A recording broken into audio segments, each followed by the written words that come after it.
Hi, I'm GEEGA, and I always remember to record an intro when I record my videos. Hi, I'm AmaLee, and I definitely remember to record my intro too. Welcome to GEEGA Chat. I hope I'm wearing the right thing. Sorry if I'm not.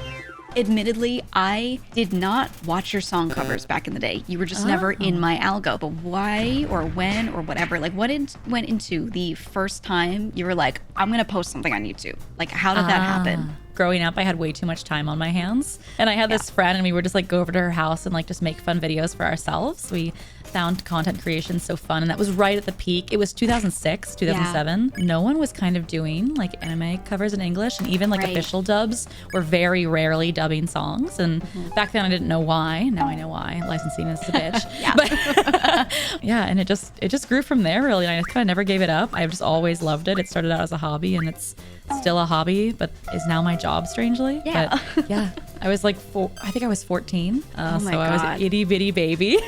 Wow.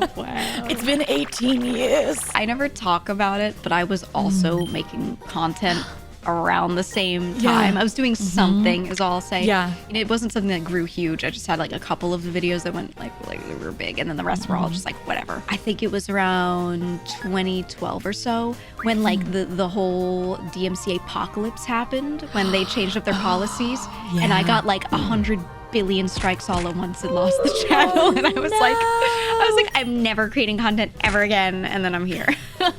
Yeah, that 2012 was when I think Google bought YouTube. That's when, when everything changed. Yeah. It is so crazy how many content creators now, though, did have a past in content creation. Sometimes they don't talk about it, but those skills have carried over because you have to really love this. That's the thing, is everyone wants to do it as a hobby. Everyone thinks it's cool to do it, looks fun, and it is fun. But the moment they like try, so many people drop off. And I don't remember where I saw, but there was a stat, there was a chart showing. I saw this. Did you see it? Like 25%. It was for VTubers, the one I saw. People were doing analytics on it, and they were showing if you started at this date, what percentage of streamers that started at that date are still streaming. And I'm in that like 3%. I saw that and I was like, wow, it's that significant, it's crazy. Yeah. But have you been streaming at total for 3 years? Four in February. Gotcha. Yeah. No, I did cam stream. I was like on like my actual human self. People have been like subscribers since like before my Vtuber debut, and I just always forget that I streamed before that. I'm like, happy 7 years. Hello. Right? You're like, what is happening? I'm always shocked when someone resubs and it's like 40 something months, and I'm like, I know. What? Being integrated from the start versus like showing up and being like, I'm here now, you know? Right. It's cool. Yeah, like being like an OG VTuber versus a content creator that's switched over into VTubing. Yeah. It's always whiplash because I'm so used to like even the oldest VTubers, so many of them only being like 4 or 5 years into content, because that's when VTubers like came here, you know? So it's just funny to see an account be like almost 20 years old, you know what I mean? Which is crazy to think about. Even though I don't feel this way, people see me as like one of the OG. I think it was the summer right before Hollow debuted. I was already starting to work on stuff, and then that winter was when I like made my accounts, started streaming, all of that. When did you actually start as a VTuber? Like, what was your... When was that? It was December 11th, 2022. It was 2022 or 2021. People always like, oh, like you've been around so long. I saw someone make, in response to like my VShojo debut, they were like, that's Mother. And I was like, I still don't know what I'm doing. I was like, what are you talking about? Oh, you just muted yourself. I did? Oh, did I? Hello? Make sure it's not me. Hello? It is not me. It might have been. Hello? Okay, hello. Sorry, Editor San, you're gonna have to clip this one. All good, all good. I saw you moving and I was like, wait a minute. What was the last thing you heard? I don't even remember. It was like right when I finished speaking. It was like our sponsor for this video. This video is brought to you by the lovely people at Koei Tecmo and their new release, Atelier Yumiya. This has been in the works for a bit, and I'm a huge fan of JRPGs, and I have to say, Atelier Yumiya is insane.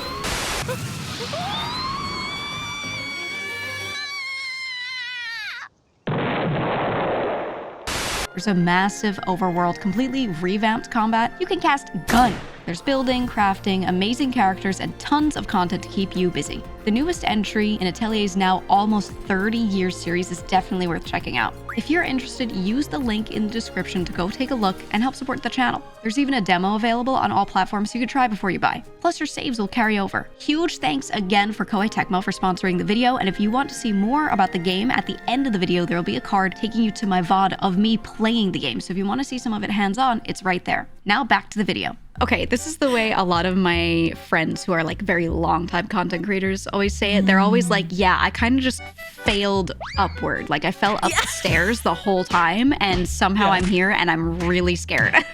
yeah, it does feel like that. Failed successfully. It just happens and you're like, oh. I always think of like alternate universe VTubers, like where we would be, like where I would be if I didn't take this path. Is this the only path you took?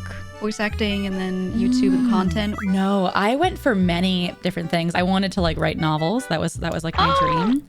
I know. Wait, that would have been so cool. I know. I spent summers like writing full novels. Yeah. Oh my God. I know. Yeah. Why'd you come out here and, you know, be a villain and do all that? I was really into D&D like that year that I was thinking about being a VTuber, and I also really loved Villainous Manhwa, which we've talked about before. I know. Yeah. I kind of wanted to like build like a big bad, and I wanted her to link into like my cover days. It's also like the idea of multiverse was like kind of kicking off its legs. Not an idea that I thought of, it was an idea that I stole. I was like, that would be fun if she like if I've been there like all along, like making these covers, right? Putting my clones into all the music videos for 18 years. It's so interesting that you say that with D&D because when I get asked like where's your character from kind of thing, it's literally a D&D character that I had for a very long time. Yeah. It's an adjustment. No way. Was the character named GEEGA? No. In the campaign? No. It was something else. Oh, gotcha. You had to like change it up a little bit. But it was like, it was a name that was taken, but it was more like a title kind of thing gained later. So it's sort of like a reference to something like some of my friends would know, you know? So it's that. A title, me choosing Monarch, a title. Yeah, exactly. Oh my God, wait, are we the same person? I'm telling you, it's scary. When you joined, so many people in my chat were like, okay, I know I always joke that it's going to be you every time, but it is you this time.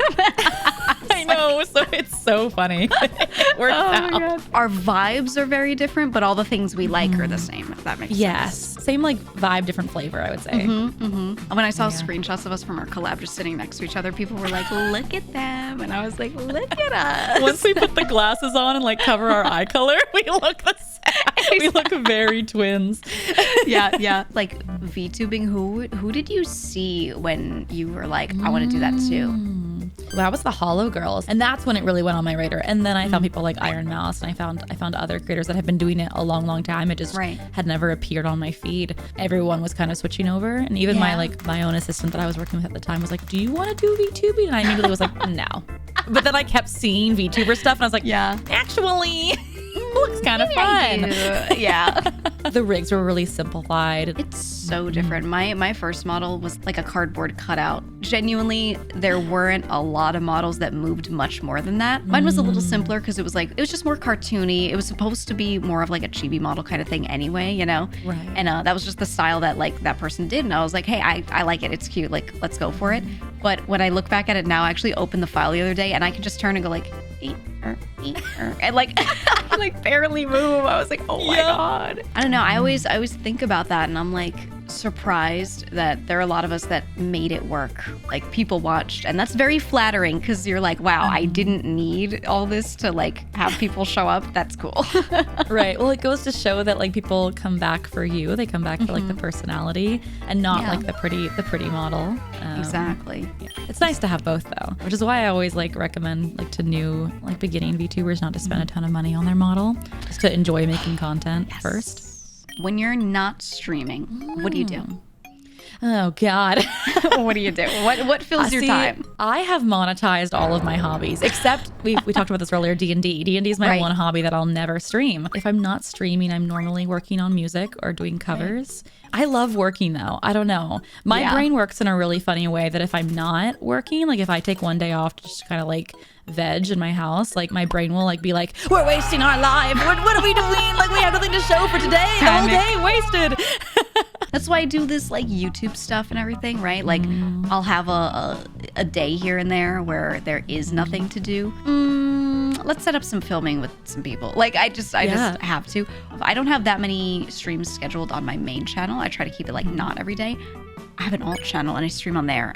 And so I've seen that, like the not GEEGA, right? Yeah, I stream like almost every day between the two channels at this point. Why'd you make a second one? I wanted to have an alt channel because, so I went on a GTA arc at one point, and I did it while like the new version of like this very popular server was released. But you know, over time, it becomes kind of like just the people who made GTA are left. It was just interesting and I liked it. And I still did variety like on the weekends or in between here and there. But I was like, I want to transition back into doing like only variety, but I still want to play GTA. I still wanted to do it on the side. And it's really, really fun. I just don't think these can both live on one channel where you're like 50-50ing it. Like you have to main one. I wanted to main variety at the end of the day. Like I always plan on that being the thing I go back to. So that's chill, kind of why I chill did time. Yeah. I was going to say though, if you need anyone to play GTA with, I've never ever played any GTA. You would love it. When it comes to RP servers and everything, they're huge commitments. So I always tell people like, don't try to get into it the way I did unless you really want to. We do things called one-lifers. You make like a weird character, and if they get incapacitated once, they die.